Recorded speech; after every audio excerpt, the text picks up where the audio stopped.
I'm throwing this dart at a map of every country in the world, and wherever it lands, I have to go. But I've never traveled anywhere in my entire life, so I have no idea what it feels like to be a real tourist.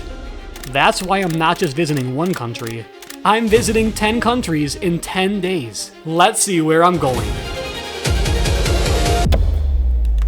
We officially landed in our first country, Italy, which means it's time for the game plan. Hey, I'm Ryan Trahan.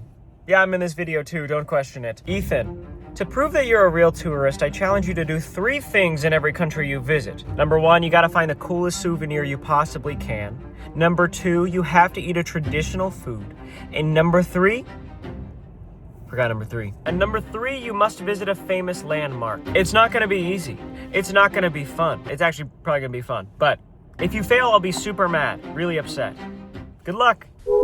Well, the challenge just got a whole lot harder. Not only do we have to visit 10 random countries in 10 days, we have to complete 3 tasks in each one. But we've only got 24 hours left, so let's head into Vatican City to find a souvenir. Oh, and by the way, that's my friend Leo. He will be helping me complete this challenge. You just made it to Vatican City, time to explore St. Peter's Basilica. This is the largest church on the planet, and one of the holiest places in the world. Built 400 years ago by some of the greatest artists to ever live, these holy doors open only once every 25 years. And somehow, we were lucky enough to experience it.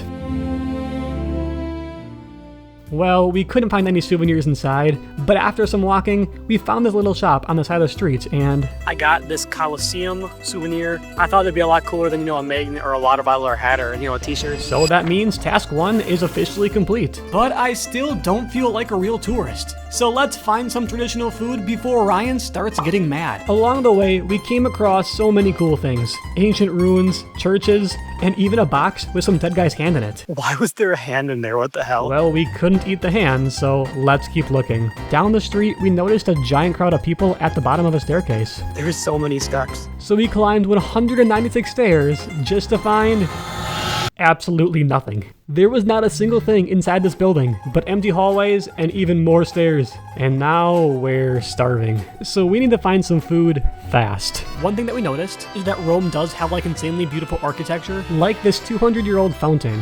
I have never seen anything like this in America, but it is so damn packed everywhere we go.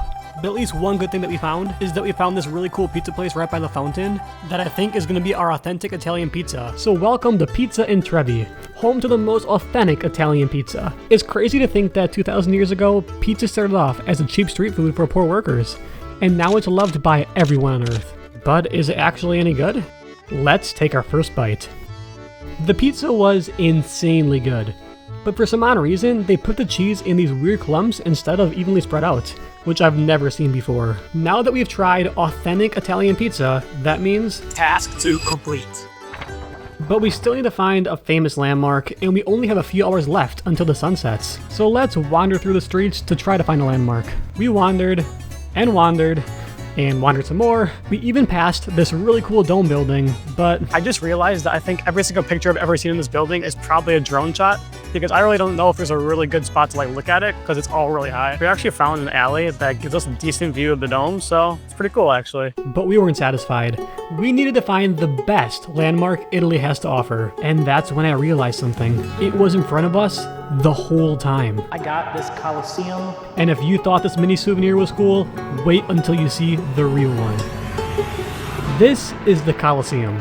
Nearly 2,000 years ago, these stands were filled with over 50,000 people. Gladiators fought for their lives, wild animals were unleashed into the arena, and emperors watched from their thrones. And now it looks like this. Honestly, this is one of the coolest things I've seen in my entire life, but it's kind of sad to see how much it's changed over time. And there are so many tourists. Walking through these ruins makes me realize how brutal life was in ancient Rome. I'm just glad I get to make YouTube videos instead of fighting lions, because honestly, the lions wouldn't stand a chance. And just like that, task 3 is complete. But I can't call myself a real tourist yet, because we still have 9 more countries to visit. Which means it's time for the Wheel of Destiny. On this wheel is every country bordering Italy, and whichever country it lands on, we have to go to. Moment of truth.